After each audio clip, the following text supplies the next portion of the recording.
A paz do Senhor, meus irmãos, para nós é uma satisfação nós retornarmos aqui para compartilharmos desta pré-aula a lição de número 2, é o novo trimestre de 2023 em andamento.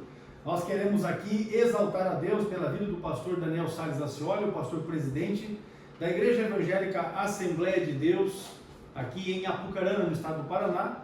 Ele que é o pastor presidente e nós estamos aqui como auxiliares no campo de trabalho, né? Tanto eu quanto o pastor Adolvilson Alves de Andrade, que já está com a oportunidade para a sua saudação. Amém.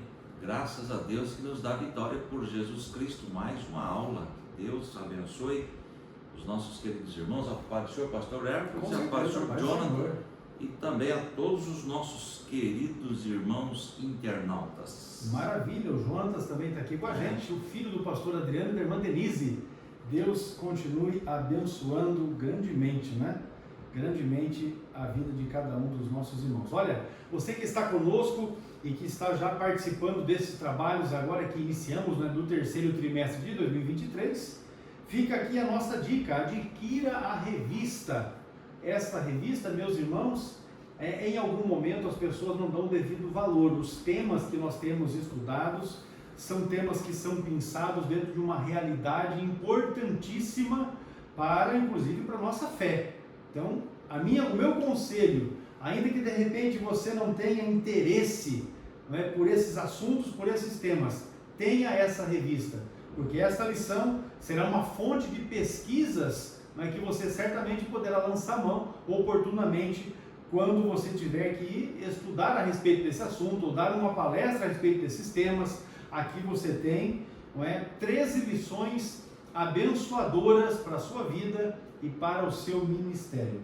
A lição de número 2, esta que estaremos compartilhando com vocês, ela será ministrada presencialmente no dia 9 de julho do corrente ano, e nós queremos aqui bem dizer ao Senhor por isso. A deturpação da doutrina bíblica do pecado. A deturpação é o mau uso, não é? A maneira incorreta como se aplica, como se explica esta doutrina, a doutrina bíblica do pecado. Nós queremos aqui então passar para o textuário desta lição, que está em Romanos capítulo 3 e versículo 20, esse texto que também faz parte da leitura bíblica em classe. Veja lá, Romanos 3 e 20, diz assim o texto na palavra de Deus: por isso, nenhuma carne será justificada diante dele pelas obras da lei, porque pela lei vem o conhecimento do pecado. Este é o textuário da nossa segunda lição deste terceiro trimestre. Vamos avançar aqui para o texto da verdade prática, que diz assim: o pecado de Adão arruinou toda a humanidade. Contudo, Jesus Cristo pode regenerar eficazmente o pecador. Pegue a sua lição e, se você não tem, abra a sua Bíblia, não é? Vamos lá para a leitura bíblica em classe, Romanos capítulo 3, versículos de 9 a 20, acompanhados aqui pelo pastor Adolvilson Alves de Andrade. Muito bem, aos Romanos capítulo 3, não é? Do 9 ao 20, o 9 diz assim: pois que somos nós mais excelentes? De maneira nenhuma, pois já dantes demonstramos que tanto judeus como gregos, todos estão debaixo do pecado, como está escrito: não há um justo, nenhum sequer, não há ninguém que entenda, não há ninguém que busque a Deus. Todos se extraviaram e juntamente se fizeram inúteis, não há quem faça o bem, não há nenhum só. A sua garganta é um sepulcro aberto, com a língua tratam enganosamente, peçonha de áspides está debaixo de seus lábios, cuja boca está cheia de maldição e amargura. Os seus pés são ligeiros para derramar sangue, em caminhos há destruição e miséria. E não conhecer o caminho da paz, não há temor de Deus diante de seus olhos. Ora, nós sabemos que tudo o que a lei diz, aos que estão debaixo da lei o diz, para que toda boca esteja fechada e todo mundo seja condenável diante de Deus. Por isso, nenhuma carne será justificada diante dele pelas obras da lei, porque pela lei vem o conhecimento do pecado. Muito bem, Romanos capítulo 3, versículos de 9 a 20, foi a leitura feita aqui pelo pastor Adovilson, para que você possa acompanhar e nela estar embasado o conteúdo da nossa exposição hoje. Os objetivos desta lição, que está distribuída em 3 pontos principais. O primeiro deles é expor o ensino bíblico da natureza pecaminosa. Também, no segundo ponto, nós vamos aqui pontuar teologias modernas que derivam desta deturpação da doutrina bíblica do pecado. E também, no terceiro ponto, vamos mostrar as consequências da normalização do pecado. Veja aqui os objetivos que nós temos com esses 3 pontos principais aqui da nossa revista são bastante abrangentes. Vamos então com o pastor Adovilson para a definição da palavra-chave. A palavra-chave é pecado. A palavra pecado no original grego é hamartia, significa errar o alvo, ou seja, falha em atingir a marca, falha em alcançar a finalidade para a qual se foi criado. É errar o alvo certo e acertar o alvo errado, conforme nós vamos ver na lição. O pecado nada mais é do que a transgressão. O que significa transgressão? É não cumprir, não observar, é infringir, é violar os mandamentos de Deus. Então, pecado é a transgressão da lei de Deus, conforme 1 João 3 e 4, a Nova Versão Internacional diz assim: todo aquele que pratica o pecado transgride a lei. De fato, o pecado é a transgressão da lei e, de uma forma bem sucinta, pecar é não cumprir a vontade de Deus conforme estabelecido através da sua palavra.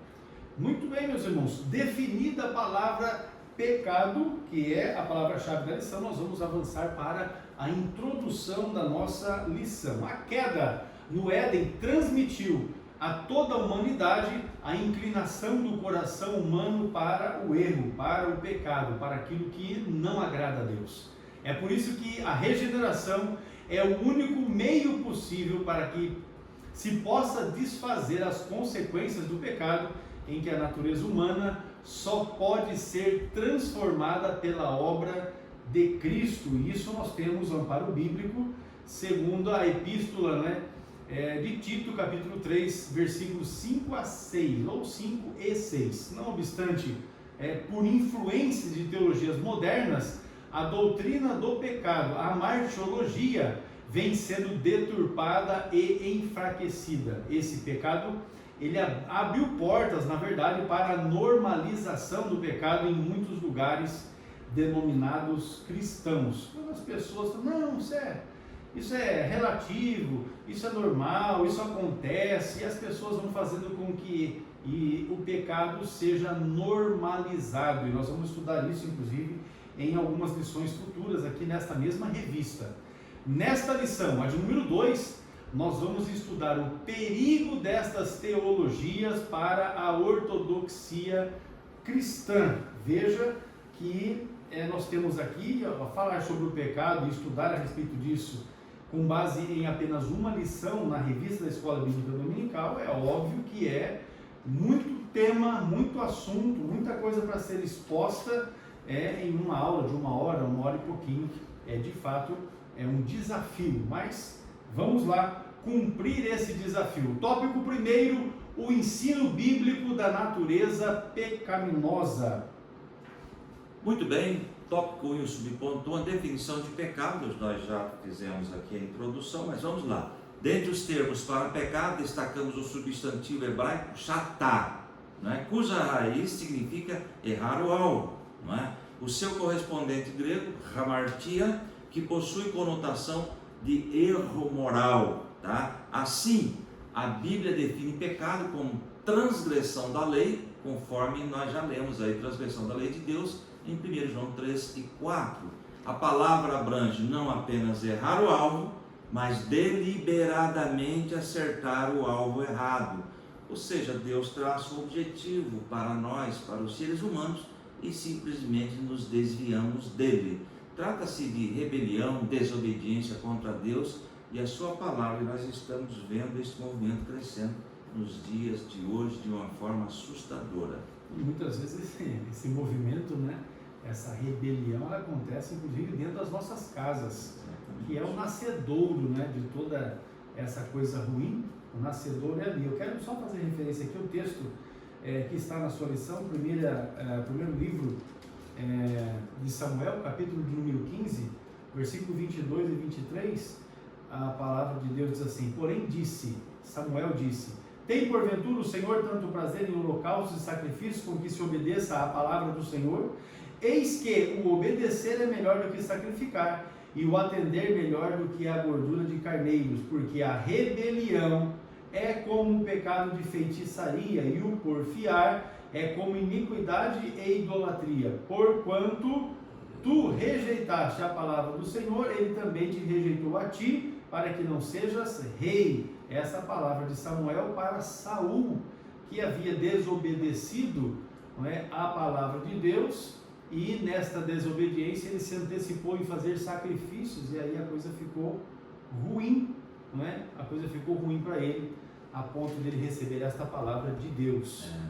E aqui está caracterizado exatamente que o melhor é obedecer. Sim. É melhor, e criou-se, né, um jargão em cima deste versículo que diz que é melhor obedecer do que sacrificar. E de fato, o melhor é obedecer a palavra do Senhor do que entrar por esse caminho de sacrifícios.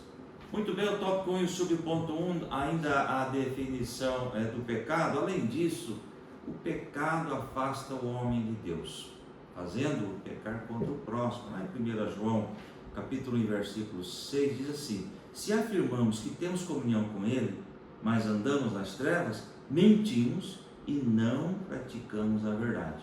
E o versículo 7, se porém andarmos, olha aí, na luz, como Ele está na luz, temos comunhão uns com os outros, e o sangue de Jesus Cristo, seu Filho, nos purifica de toda a verdade. Aliás, amar a Deus sobre todas as coisas e o próximo como a ti mesmo é o pedido de nosso Deus através da sua palavra.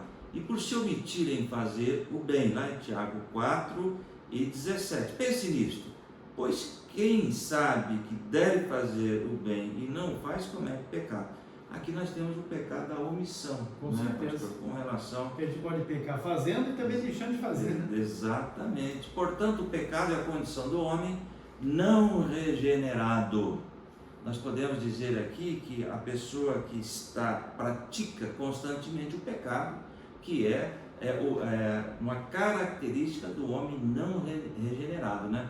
Mas isso aí pode ser expelido por meio do novo nascimento, conforme João 3 a 7, que é uma leitura longa, né, pastor? Mas aquela questão do novo nascimento, a conversa de Jesus com Nicodemos. Exatamente, é a transformação, né, do homem natural para o homem espiritual. Essa reconciliação do homem com Deus só é possível em Cristo Jesus. E eu marquei aqui, 2 Coríntios, capítulo 5, verso 19. Ou seja, que Deus em Cristo estava reconciliando consigo o mundo, não lançando em conta os pecados dos homens, e nos confiou a mensagem da reconciliação. Então, através da morte de Jesus na cruz do Calvário, nós somos reconciliados com o nosso Pai, com o nosso Deus. Maravilha, só por meio de Jesus. Exatamente. A universalidade do pecado, meus amados irmãos, é um próximo subponto dessa lição, porque o ser humano, de fato, foi criado por Deus num estado de inocência, sem pecado, ou seja, perfeito, e também dotado de livre-arbítrio. Isso é doutrina fundamental da nossa fé cristã pentecostal, não é? Porém, o primeiro homem, e toda vez que a Bíblia fala do primeiro homem, está se referindo a Adão. O primeiro homem escolheu desobedecer a Deus, e a sua queda foi inevitável, corrompeu toda a humanidade. Então Adão trouxe para si um prejuízo incalculável, e assim por consequência também a toda a humanidade. Isso você pode ler ali nos 3 primeiros capítulos de Gênesis. O pecado de Adão, ele foi transmitido a toda a raça humana, e é exatamente esta teologia que Paulo descortina para nós quando escreve E vamos falar aqui, principalmente na Epístola aos Romanos. Paulo trata a respeito, né, de salvação, de pecado, de regeneração, de novo nascimento, enfim. Mas veja, em Romanos 5, versículo 12, diz assim: pelo que, como por um homem entrou o pecado no mundo, e pelo pecado a morte, assim também a morte passou a todos os homens, por isso que todos pecaram. Ele então contaminou toda a raça humana.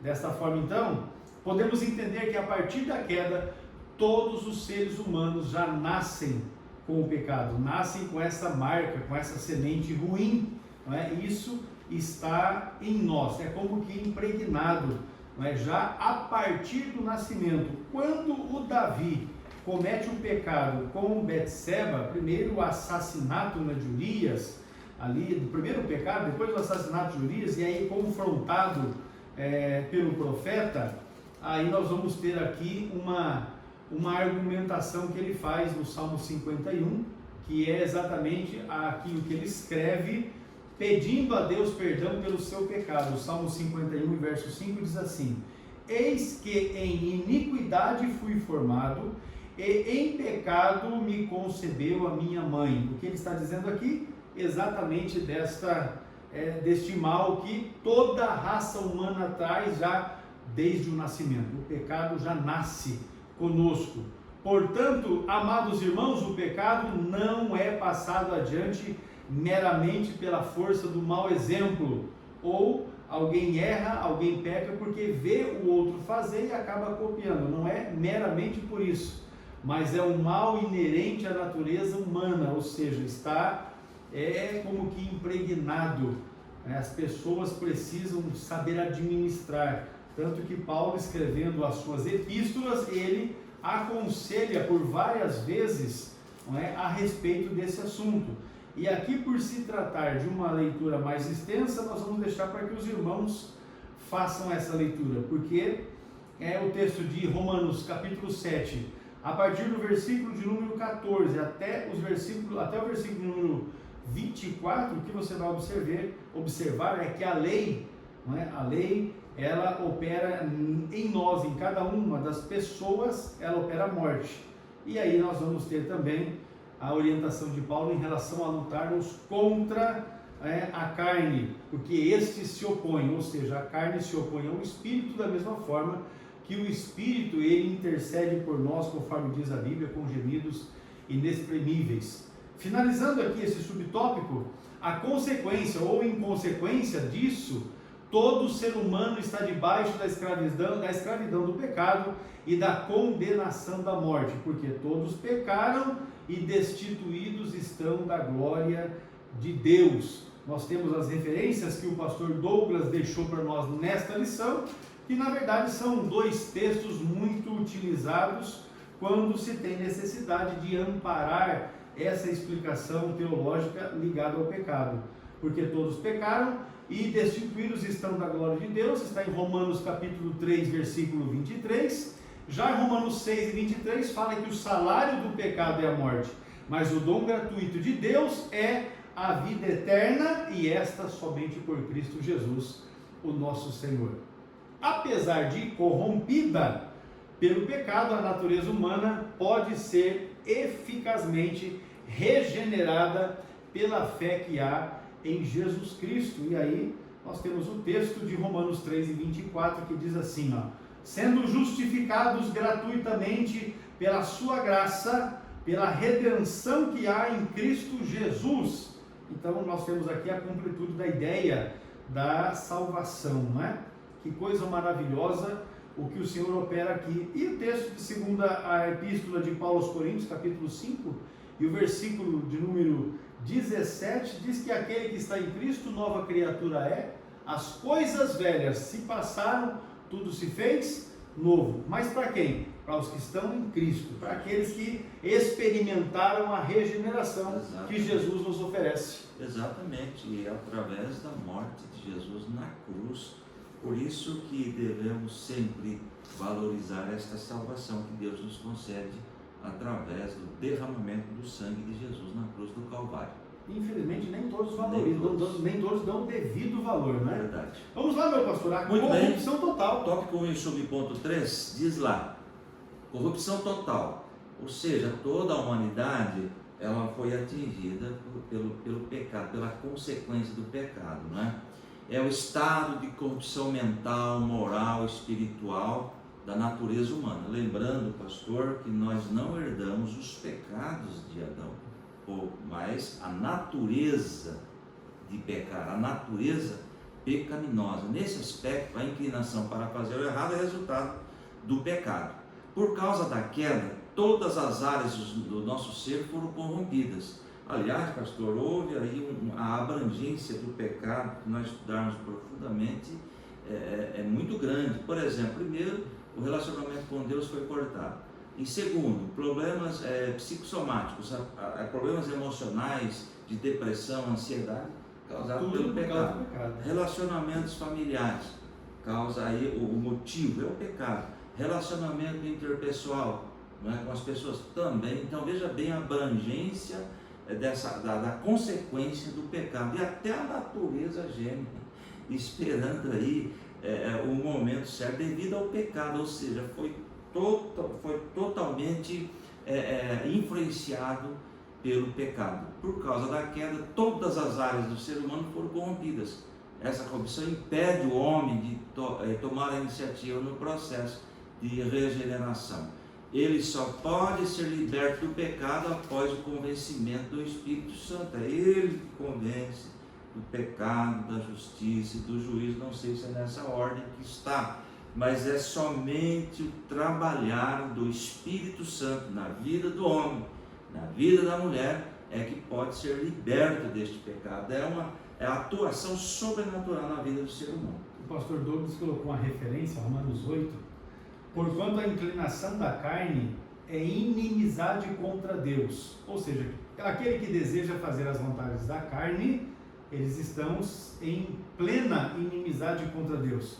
Eles assim, pois não é sujeita à lei de Deus, nem em verdade o pode ser, portanto, os que estão na carne não podem agradar a Deus. E esta oposição que nós temos que lutar esta batalha, não é? A carne se opõe ao Espírito, o Espírito se opõe à carne, porém o fato que Paulo nos revela aqui, escrevendo aos Romanos, é que quem inclina para o lado do pecado está vivendo em desobediência a Deus, e estes jamais conseguirão agradar a Deus. Pastor, algo interessante que me veio à mente agora, essas normas deixadas por Deus não é um mero capricho de Deus. Eu não quero que vocês andem pela carne, porque eu não quero, mas não é. A questão é que isso traz sofrimento para o ser humano, traz prejuízos para o ser humano. Deus estabelece limites justamente para isso, para evitar o nosso sofrimento, porque quem vive pela carne ou dominado pelos desejos da carne, pastor, tem consequências terríveis para ele próprio, para a família, até para uma comunidade inteira. Então não é Deus, ele é capricho de Deus, eu não quero que você, não é isto, é para o nosso bem, eu digo isso constantemente, pastor, tá? Então ali em João 16:8 está escrito lá, quando ele vier, quem é? O Espírito Santo, convencerá o mundo do pecado, da justiça e do juízo. Pelos nossos méritos nós não podemos, não é, mudar a nossa situação, é só pela atuação do Espírito Santo na vida da pessoa. A pessoa só tem condições de ser liberta se for pelo Espírito. Agora alguém pode questionar assim, mas e como é que as pessoas no Antigo Testamento foram salvas se ainda não tinha o Espírito Santo na vida derramado assim como nós temos hoje? É muito fácil. Sempre, em todo o tempo, a salvação foi pela graça de Deus, a misericórdia do Senhor agindo em benefício do homem, e aí então a sua graça encobrindo os pecados. Sempre foi dessa forma, porque desde o primeiro sacrifício que foi feito lá no Éden, não é?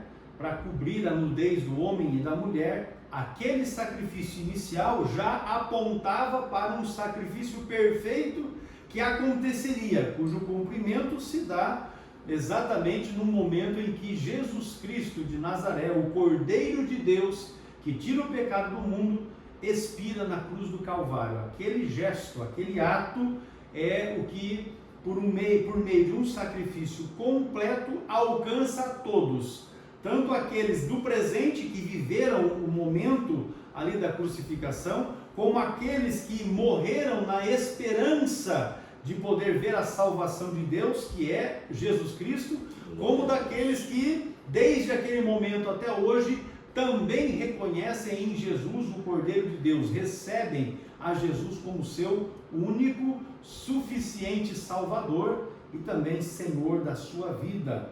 Muito bem, para que a gente possa então aqui concluir esse aspecto da corrupção total, sem essa ajuda divina, ninguém pode ser transformado. Ou seja, o livre-arbítrio, que é a condição que todo ser humano tem de decidir o que quer fazer da sua vida, este livre-arbítrio precisa ser divinamente restaurado, porque senão o que as pessoas vão desejar sempre é a inclinação da carne. Tanto que você pode observar que é muito mais fácil as pessoas quererem se chafurdar no pecado do que viver uma vida que agrade ao Senhor.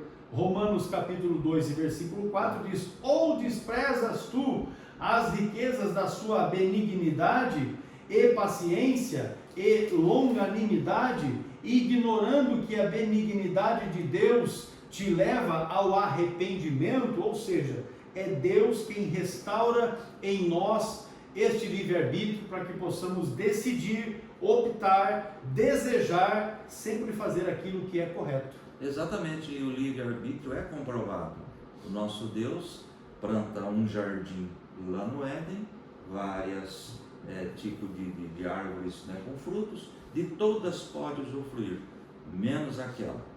Ou seja, não tinha ali um anjo com espada proibindo, não, lá você não pode, é o livre-arbítrio, é livre escolha, e isso é implantado em nosso ser. Por exemplo, pastor, todas as coisas me são lícitas, diz a Bíblia, mas nem todas convêm. Ou seja, eu posso fazer da minha vida o que eu achar melhor, mas eu tenho que entender que as consequências virão. Estão entendendo? É livre escolha. Interessante que ninguém serve a Deus obrigado. Até o próprio, quando era Lucifer, ele escolheu sair da presença de Deus. Até os anjos têm livre. Se atrapalhou e teve juízo, né? Exatamente. Ninguém pensa que vai viver uma vida de pecados e não terão consequências, porque as consequências, elas virão. Somente por meio da graça é que o homem recebe a capacidade para crer e arrepender-se, né? E também ser salvo. Veja Romanos 3, depois você lê, eu acho que não custa nada você aproveitar aí, durante esses dias, tirar um tempinho para ler os textos aí de Romanos. Se você pegar para ler os textos de Romanos, são 16 capítulos apenas, rapidinho, uma leitura rápida, para ir 3, 4 dias, e você conclui, você vai ter um panorama. Sendo justificados gratuitamente pela sua graça, pela redenção que há em Cristo Jesus, no qual Deus propôs para propiciação pela fé no seu sangue, para demonstrar a sua justiça pela remissão dos pecados dantes cometidos sob a paciência de Deus. Deus, na sua longanimidade, ele tem tido paciência com cada um de nós, não é? De forma a mover os nossos corações, a inclinar os nossos corações e a purificar também as nossas vidas, de maneira a desejarmos aquilo que é bom. Exatamente, dessa forma a libertação do pecado não provém de nenhum esforço humano. Se fosse assim, nós pensaríamos, bom, eu que fiz isso. Eu vou andar de joelho daqui até lá e vai resolver meu problema. Olha, seria mais fácil se fosse exatamente, assim. Mas é gratuita e divinamente ofertada.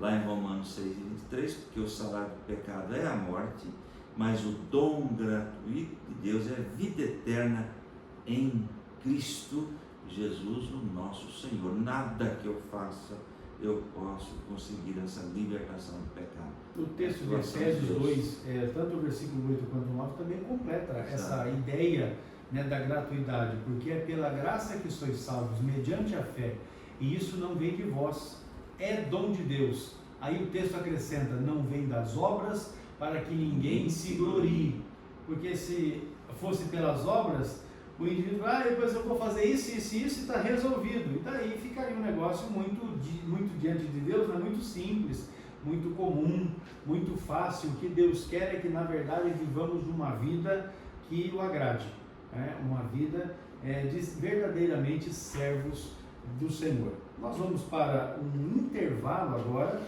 né? E ao voltarmos vamos comentar aqui a respeito do ponto de número 2. Veja só, o pecado é a transgressão da lei de Deus. Por ele, o ser humano foi totalmente corrompido.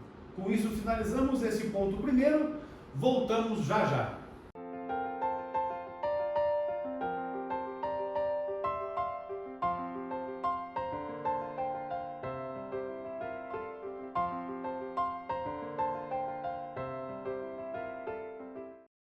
O CETADB é o centro teológico mais próximo de você. O aprendizado é monitorado por obreiros através de material autodidático e você pode estudar por extensão com um custo acessível. No CETADB você tem os cursos de nível básico, médio e avançado. Informe-se no site www.cetadb.com.br ou no telefone 43 3426 0003. Seja um aluno do centro teológico que mais cresce no Brasil. CETADB é o ensino teológico além das fronteiras.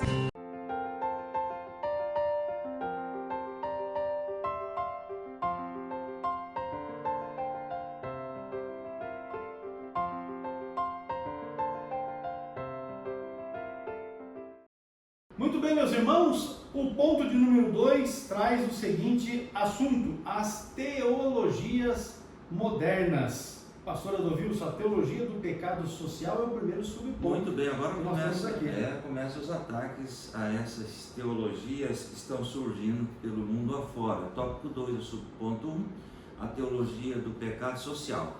A tese desse pecado social remonta aos concílios católicos de Medellín, em 68 na Colômbia, e Puebla em 79 no México. Essa tese, olha só a colocação, defende que o pecado é algo que se constrói por meio de estruturas opressoras, tais como a pobreza, a injustiça e a desigualdade. Dizem eles que a origem do pecado é essa situação em que o ser humano vive, ou na pobreza, ou na injustiça e desigualdade. É um meio social que produz, mas a Bíblia diz que cada um dará conta de si, cada um é responsável por si. Aliás, o que seria essa questão, pastor, que eles dizem de pecado social? É agressão contra o meio ambiente, é queimada, desmatamento, poluição de rios, lagos e oceanos, caça predatória, pesca ilegal, conhecido como pecado social. O seu conceito faz jus ao próprio nome. Desigualdades sociais e injustiças sociais definem esta ideia. O ser humano, ele não é mau porque ele nasceu pobre. É porque ele tem uma responsabilidade. Ele está carregando a natureza pecaminosa. Ezequiel 18 diz assim, aquele que pecar, Ezequiel 18, 20, aquele que pecar é que morrerá. Responsabilidade individual. O filho não levará a culpa do pai, nem o pai levará a culpa do filho.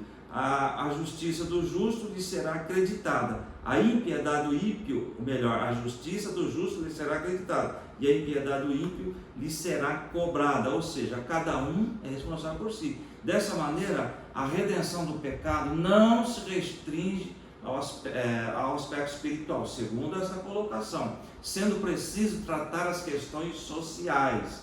O pecado deixa de ser tratado no nível moral e passa a ser considerado no nível econômico e social. O tratamento primeiro é espiritual, pastor. Eu tenho lido e ouvido também recentemente uma palestra onde o palestrante, eu não vou citar aqui de onde é, mas o palestrante afirma, está escrito isso no material dele, na aula ele reafirma isso, de que a função primária de Jesus Cristo ter vindo para a Terra não foi para povoar o céu, nada disso. A função primária de Jesus aqui foi estabelecer uma normalidade social, fazer a palavra é uma integração, socialismo, fazer esse bem bolado, né? As pessoas, elas estão crendo assim, e essa ideia que foi desenvolvida lá em Medellín, pelos livros de 1968 e também depois reforçado em Puebla, no México, pelos livros de 1979, também destacam essa mesma ideologia. Jesus não veio para salvar as pessoas, nada disso, ele veio para fazer inclusão social. Aí o pecado deixa de ser tratado no nível da moral e passa a ser considerado apenas no nível econômico e social. E isso dá até margem para alguns que são hereges estarem dizendo que a pobreza já é uma maldição. Tem pessoas que dizem isso. E nós vamos olhar o exemplo bíblico de Jesus Cristo, ele tratando com as pessoas que eram pobres, mas também tratando com as pessoas que eram ricas, ou seja, atendendo a todos, sem fazer acepção de pessoas pelo seu nível econômico ou social, porque sempre foi assim. Essa é a verdade que está não só na Bíblia, mas também no relato histórico da humanidade. Você vai encontrar essa disparidade. Então esse é o aspecto que nós temos aqui. Agora, avançando ainda, pastor, tem mais aqui nesse aspecto ainda sobre a teologia do pecado social. Isto ainda nesse subtópico 1, a mudança de ênfase do pecado original, natureza humana, para o pecado social, que é estrutural, social, como está dizendo, enfraquece a responsabilidade moral do pecador. E daí o cabra peca, aí ele fala, não, é por causa da sociedade, a sociedade não me dá oportunidades e tal. É mais ou menos uma ideia que está vigente hoje no Brasil, que, por exemplo, o indivíduo ele rouba um celular, mas não tem problema, gente, porque ele é um pobre coitado, ele precisa tomar a cervejinha dele, né? Comer lá a comidinha da preferência dele, e se ele precisar roubar um celular para fazer isso, não tem problema. É essa mesma ideologia que está aí. Aí não vê pelo aspecto moral dele ser um sem vergonha, não, é por causa da questão social. A questão social é que empurra ele para o pecado. Olha só a deturpação que está aí. Aliás, o mundo está perdido devido ao pecado, né? Então deixa-se de enfatizar, está aí na lição, a causa para explorar os sintomas. Qual é a causa? Eles não querem estar preocupados, eles querem saber dos sintomas, mas o que tem que ser tratado é a causa, é a raiz do problema, que justamente é o pecado que entrou na humanidade. Naturalmente, essa é uma deturpação, um ensino errado, contrário ao ensino bíblico a respeito do pecado. Então aí vão aparecer várias teologias para dar uma amenizada nessa responsabilidade individual do homem com relação ao pecado. Muito bem, avançando para essa questão das teologias modernas, nós vamos ainda verificar a teologia da libertação. Esta tem a sua ligação, tem a sua afinidade com as ideias socialistas de Karl Marx, que foi um indivíduo que postulou muita bobagem que hoje é ensinado dentro do socialismo vigente, né, no mundo. Essa teoria busca, na verdade, libertar aquele que está oprimido destas estruturas que são opressoras da sociedade.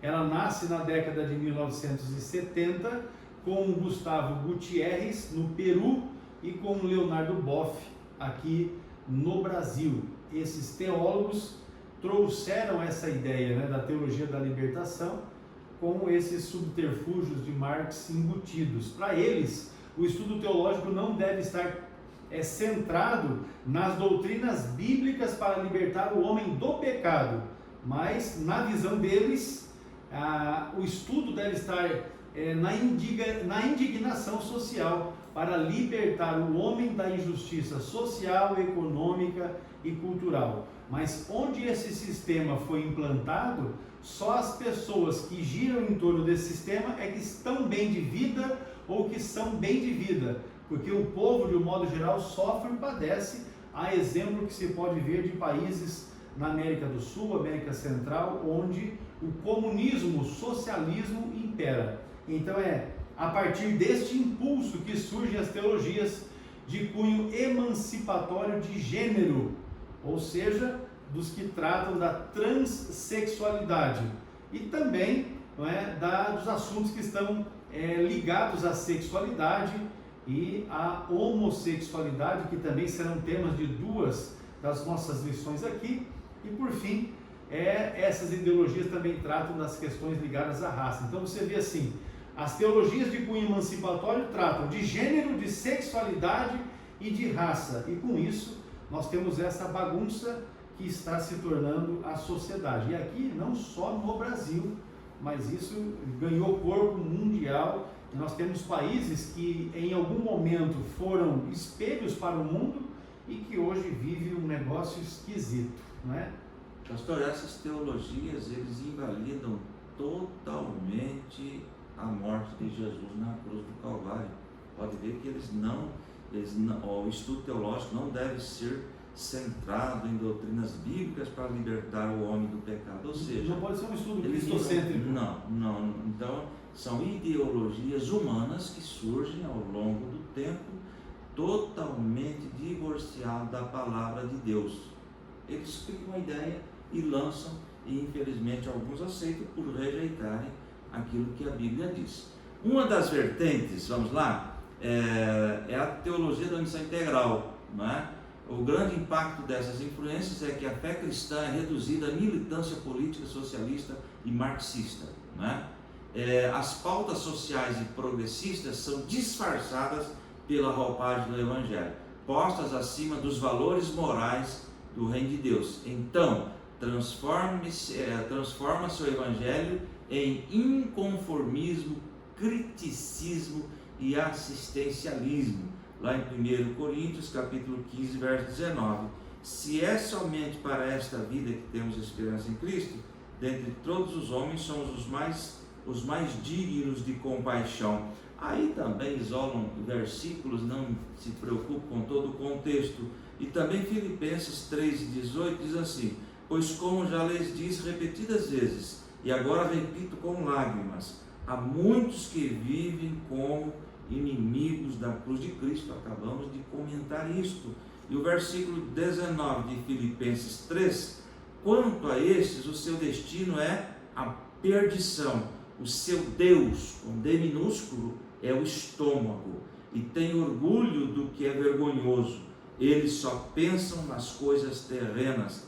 Mas o versículo 20 ainda diz assim: a nossa cidadania, porém, está nos céus, de onde esperamos ansiosamente um Salvador, o Senhor Jesus Cristo. Louvado seja o nome do Senhor. Muito bem, além da teologia da libertação e também da teologia do pecado social, nós temos ainda um outro aspecto que está ligado às teologias modernas, o liberalismo teológico. E ele surge a partir da Reforma, a partir dali de 1517 é que floresce esse liberalismo teológico, que ele faz com que a razão seja colocada acima da revelação divina. Como resultado, então, dessa maneira de pensar, a inspiração, a inerrância e a infalibilidade, que são aspectos que nós relacionamos com a palavra de Deus, com a Bíblia Sagrada. Então, você coloca a inspiração, a inerrância, a infalibilidade das Escrituras, elas são questionadas. E aí você começa a ter, assim, crentes, como eu recebi no celular agora, recente, não é? O irmão perguntando: escuta, pastor, aquele negócio lá em João, que um anjo vinha e mexia as águas, e a primeira pessoa que era jogado lá era curada de qualquer mal que tivesse, aquilo é verdade ou é um mito? Pronto. Por que um crente chegou a este ponto? Porque ou ele ouviu de alguém, ou ele foi questionado nesse sentido, ou alguém buscou embasamento nesse tipo de pensamento do liberalismo teológico, ou de escritores que pregam, que vivem esse liberalismo, e estas pessoas colocam os milagres todos em questionamento. E chega um ponto que os crentes, que ao invés de estudarem a palavra de Deus e ficam se preocupando com esse tipo de escritor, eles passam a assimilar essas ideias, e aí eles passam a questionar: será que isso aconteceu mesmo? Será que é verdade? Será que o nosso companheiro lá, meu Deus, faltou até o nome dele, que foi engolido pela baleia? Jonas. O Jonas, será que o Jonas mesmo? Como pode alguém ser engolido por uma baleia e ficar vivo, permanecer 3 dias vivo? Aí as pessoas começam a questionar: por que isso? Porque pregadores que estão na internet, escritores, né, que produzem as suas literaturas, questionam esse tipo de coisa? Porque são exatamente esses que adotam estas teologias modernas, e aqui me refiro ao liberalismo teológico. Então você tome cuidado com isso. Eles questionam os milagres, o sobrenatural, se consideram em algum momento até como um mito. As doutrinas da fé também são reinterpretadas e ressignificadas, não por isso de ouvirmos abestados atualmente dizendo que a Bíblia precisa ser reescrita, que a Bíblia precisa ser atualizada, porque a Bíblia está fora do contexto do século 21. Meu Deus, com certeza a Bíblia vai estar descontextualizada com a desgraça que é a prática do povo atualmente, porque a Bíblia, que é um livro inspirado por um Deus vivo, esse Deus não compactua com essas coisas nojentas que se faz hoje. Essa é a questão. Por isso que não tem condições. Aí quem quer o liberalismo teológico, ele acha que tem que mudar a Bíblia. Ele não acha que ele precisa se mudar, que ele precisa sair da vida de pecado. Não, nós temos que mudar a Bíblia. Verdade. Porque daí a gente pode viver do jeito que quer. Troca-se a mensagem da salvação, de arrependimento, de confissão de pecados e de mudança de caráter, por uma visão que é meramente progressista. E esta, que por sua vez enfatiza a transformação social pelo paradigma do marxismo. E eu vou dizer uma coisa para você, essas ideias de Karl Marx não mudou ninguém em lugar nenhum, porque onde isso foi implantado, a desgraça está lá reinando até hoje, porque de fato a solução é Jesus Cristo e a palavra de Deus, ela está aqui, né? Ela é de fato inspirada, inerrante e infalível, ainda que esse povo queira dizer que não. É assim que a Bíblia é. Assim o pecado ele é relativizado. O ecumenismo religioso é propagado e toda experiência espiritual é considerada válida. Só que não, né? Pastor, é um comentário, só que não. É um comentário interessante que até Cristo, né? Cristo era oficialmente, segundo a teologia liberal, tem que ter muito cuidado, nós estamos sob ataque desse liberalismo. Cristo era oficialmente um mero exemplo de ser humano para os discípulos e simpatizantes da veia liberal, e não mais o Redentor da humanidade. Então veja bem que coisa, que heresia que está surgindo devido a esse liberalismo teológico, não é? Que estamos sim vendo hoje essa atuação terrível com relação a negando tudo que é de Deus, negando a Bíblia, negando a palavra de Deus, negando a salvação e negando a questão também do pecado, não é? Como a gente diz, esse assunto dá tanto pano para manga que a lição próxima, de número 3, vai ser exatamente sobre o liberalismo teológico. Aí nós vamos ter condições de ampliar essa discussão, essa apresentação temática. Muito bem, assim o pecado é relativizado, o tópico 2, o subponto 3. O ecumenismo religioso é propagado, a toda experiência espiritual é considerada válida. O importante é ser espiritual, não importa se está alienada da palavra de Deus. Está escrito aqui, eu marquei aqui, pastor, relativismo religioso, além de questionar a formação de conceitos de bem e mal, diretamente ligados à religião, não aceita a palavra de Deus como única verdade. O relativismo religioso coloca no mesmo plano esse que eu acabei de ler, todas as religiões, né? Considerando-as todas como expressões de um espiritualismo geral, ou seja, está tudo certo, está tudo bem, e vamos aí para o New Age, a nova era espiritualista, enfim. O ideário da teologia liberal é de oposição às antigas doutrinas bíblicas, que se fundamentam na revelação das Escrituras, ou seja, negam. Por isso que nós estamos aí, a igreja defendendo, fazendo apologia constantemente daquilo que Deus prescreveu através da sua palavra. 2 Timóteo 4,3, que é a última referência que está aí nesse ponto da lição, diz assim, porque virá tempo em que não sofrerão a sã doutrina, mas, tendo comichão nos ouvidos, amontoarão para si doutores conforme as suas próprias concupiscências. E aí você fala assim, vamos ouvir então o que é que os especialistas têm para dizer. E os especialistas falam que toda essa desgraceira que o liberalismo teológico está ensinando é bom para a sociedade, vai produzir uma sociedade mais liberta, mais madura. Na verdade não, o que eles querem é colocar já no subconsciente das nossas crianças que essa vida desgraçada que eles pregam é o ideal, quando na verdade nós sabemos que essa vida que eles pregam vai gerar condenação. E nós queremos, na verdade, é que os nossos filhos, nossos netos, que as nossas famílias vivam uma vida que agrade a Deus, que sirva ao Senhor, que alegre, não é, o coração do nosso Redentor. A teologia do pecado social, da libertação e o liberalismo teológico derivam da deturpação da doutrina bíblica do pecado, em resumo, o que ensina aqui o tópico de número 2. Porém, agora vamos avançar para a normalização do pecado, o terceiro tópico aqui, meu pastor, desta lição, a lição que estamos estudando sobre a deturpação da doutrina do pecado.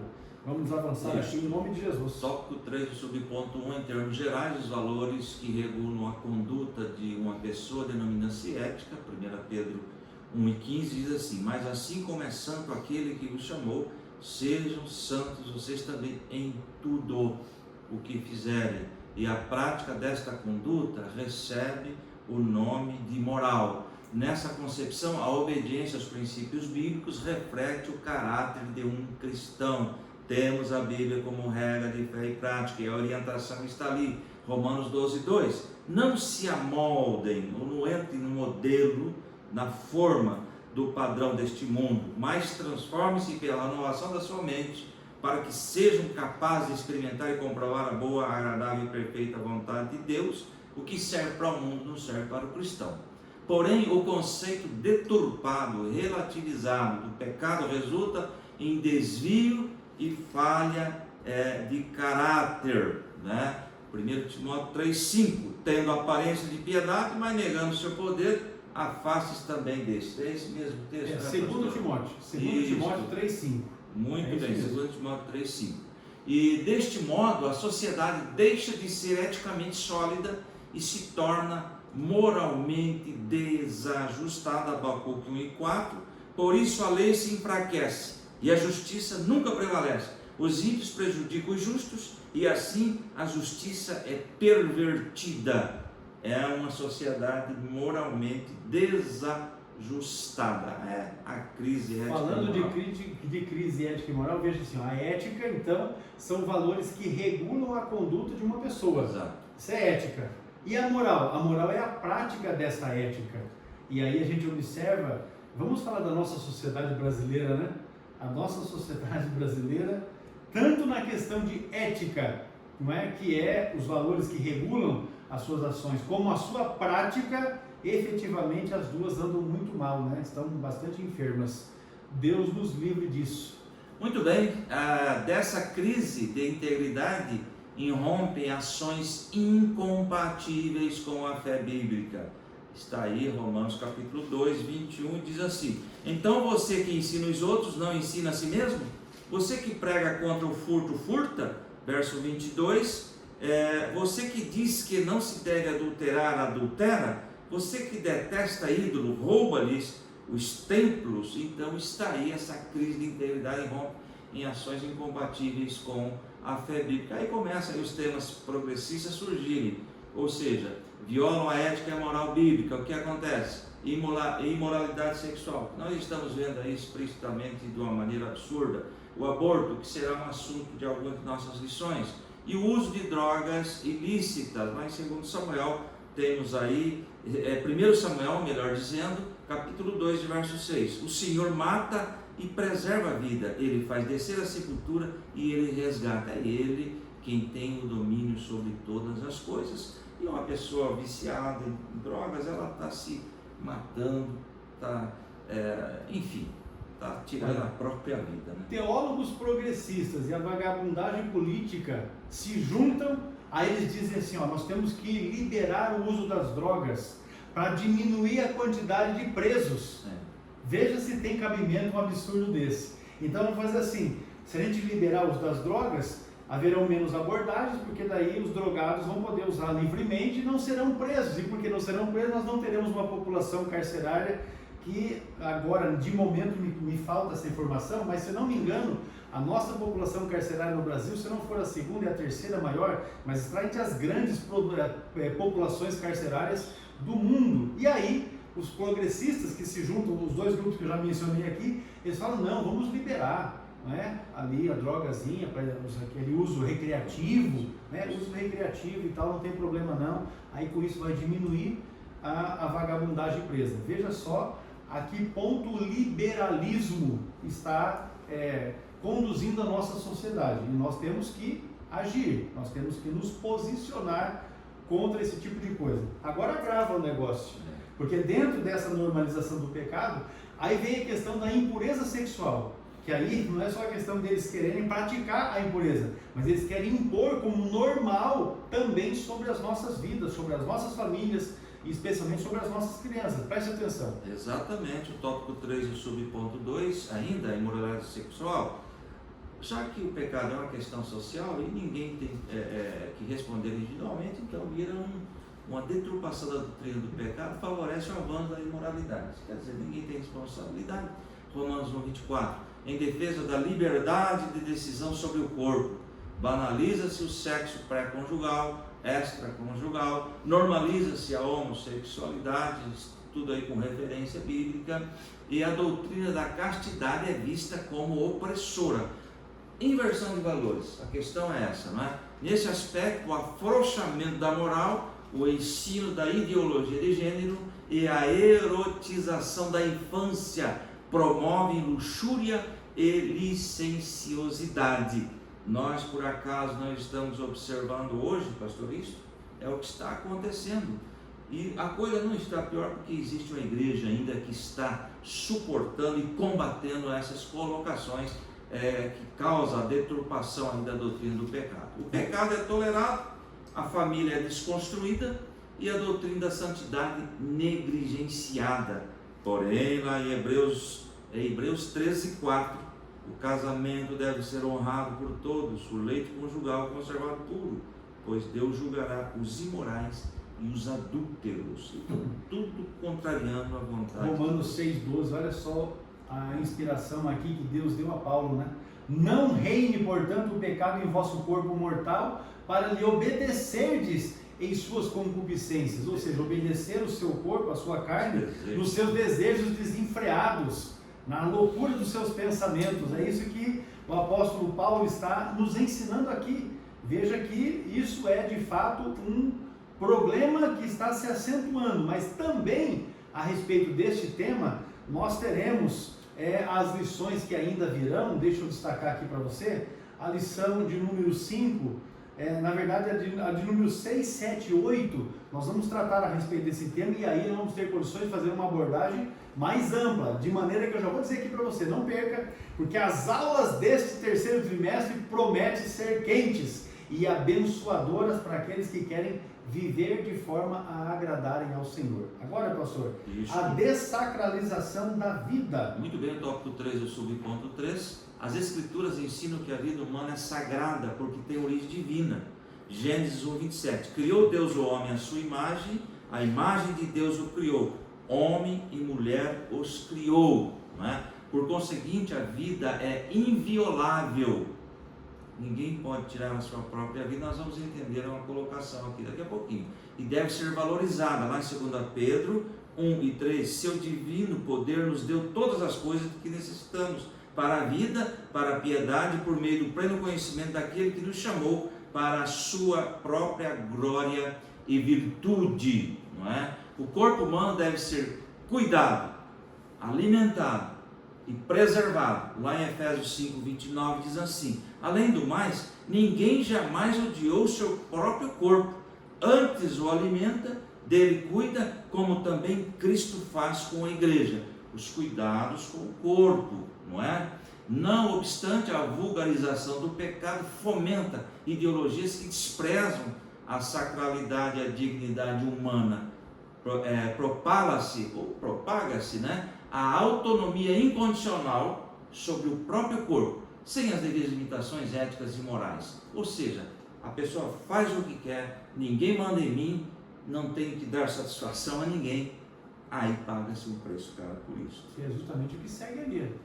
É o conteúdo da sequência da lição, né? O slogan, meu corpo, minhas regras, reivindica, né, o pseudo-direito de a pessoa usar drogas, prostituir-se, abortar, cometer o suicídio e a eutanásia, né? Assim, o corpo, que é o templo do Espírito Santo, é profanado. Lá em 1 Coríntios 6:19 diz assim: acaso não sabem que o corpo de vocês é santuário do Espírito Santo que habita em vocês, que lhes foi dado por Deus e que vocês não são de si mesmos? Veja bem que tudo afrontando a palavra de Deus. Meu corpo, minhas regras, eu faço o que eu quero.